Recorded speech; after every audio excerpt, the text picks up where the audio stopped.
malédiction et bénédiction héréditaire, schéma pour en être totalement délivré, pour en briser le lien. Le Dieu créateur riche en bonté, en lui il n'y a aucun mal, il est le bien parfait mais pas totalement vrai car il peut s'exercer en mal également et non seulement le bien. Nous croyons vous êtes un peu perdus d'apprendre que Dieu n'est pas seulement riche en bonté aujourd'hui à travers cette nouvelle vidéo, parce que vous ignoriez qu'il a aussi le pouvoir d'attirer le mal pour vous détruire.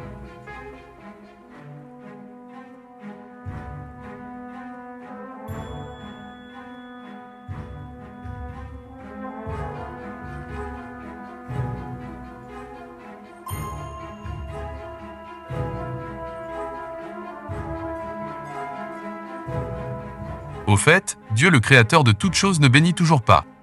Il maudit également. Bien que la face mieux explorée selon nous est celle de sa bonté, nous ne devons pas oublier qu'il a aussi le pouvoir de maudire quiconque enfreint ses lois et ses principes divins universels ou spirituels. Quand les hommes en Éden a péché, Dieu les avait maudits, l'homme et sa femme, le serpent ainsi le figuier plus tard par Jésus-Christ. Donc, Dieu maudit véritablement, il n'est pas toujours bon, mais tout ce qu'il fait a été toujours bon car il n'est pas justifiable ou jugé par ses créatures. N'est-ce pas de la volonté du Très-Haut que viennent les maux et les biens? Comment pouvons-nous être impliqués dans le malheur ou le bonheur de nos aïeux? Nous n'avons pas péché en Éden avec Adam et Ève, mais nous sommes maudits comme eux à travers le sang qui coule en nous. Il a fait que tous les hommes, sortis d'un seul sang, habitassent sur toute la surface de la terre, ayant déterminé la durée des temps et les bornes de leur demeure, bien que nous n'ayons jamais vécu cette époque d'Éden, la malédiction d'Adam et Ève ne nous a pas échappé. Aux temps anciens, Abraham minimisa l'instruction de Dieu, son acte a fait à ce que toute sa descendance puisse souffrir pendant 400 au pays d'Égypte, sa descendance a subi la peine d'une action qu'elle n'avait pas fait parce que le sang qui coulait dans Abraham était le même dans Isaac, Jacob ainsi de suite jusqu'aux 12 tribus d'Israël.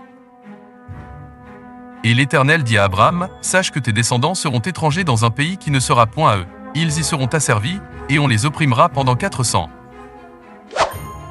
Pourtant, Dieu a bien signifié qu'elle mourra l'âme qui pêche. Pourquoi les innocents bénéficient du malheur de ce qu'ils n'ont pas fait? Est-il injuste, n'est-ce pas? Oui. C'est injuste parce que nous n'arrivons pas à comprendre facilement le dessein de Dieu sur la terre.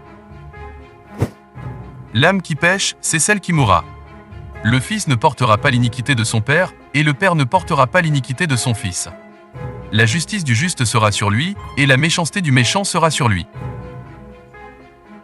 La formation d'une seule chair et corps par deux êtres fait alliance du sang qui influence la transpercée du malheur ou bonheur d'un à l'autre. Quand nous sommes liés par le sang, nous vivons le même effet spirituel de l'origine de ce sang.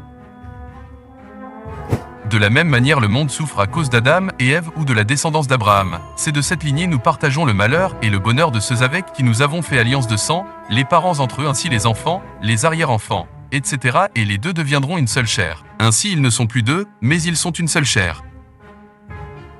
Loin de là. Ne savez-vous pas que celui qui s'attache à la prostituée est un seul corps avec elle? Car, est-il dit, les deux deviendront une seule chair. Pour remédier à tout ça, la solution est donnée par lui-même Dieu. Oui, c'est très facile de s'échapper au malheur de nos aïeux selon le sang par le simple fait d'être né de nouveau. La nouvelle naissance fait de nous une nouvelle créature qui n'a plus de lien de sang du malheur ou de bonheur de nos aïeux, de nos parents ou de conjoints.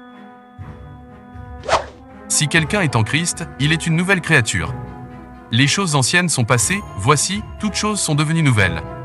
Mais à tous ceux qui l'ont reçu, à ceux qui croient en son nom, elle a donné le pouvoir de devenir enfants de Dieu, lesquels sont nés, non du sang, ni de la volonté de la chair, ni de la volonté de l'homme, mais de Dieu. Repentons-nous, soyons nés de nouveau en croyant en Jésus-Christ, soyons baptisés d'eau, d'Dieu et d'esprit, dépouillons-nous du vieil homme, soyons convertis en hommes bien sans péché, notre sang et la chair seront purifiés. Parce que nous n'appartiendrons plus à nos familles biologiques, nous deviendrons les enfants de Dieu qui ne sont pas nés du sang mais d'esprit. C'est qu'en ce moment-là nous pourrons crier très fort de ne plus avoir de lien du sang qui nous porteront le malheur de nos aïeux ou le nôtre à notre descendance.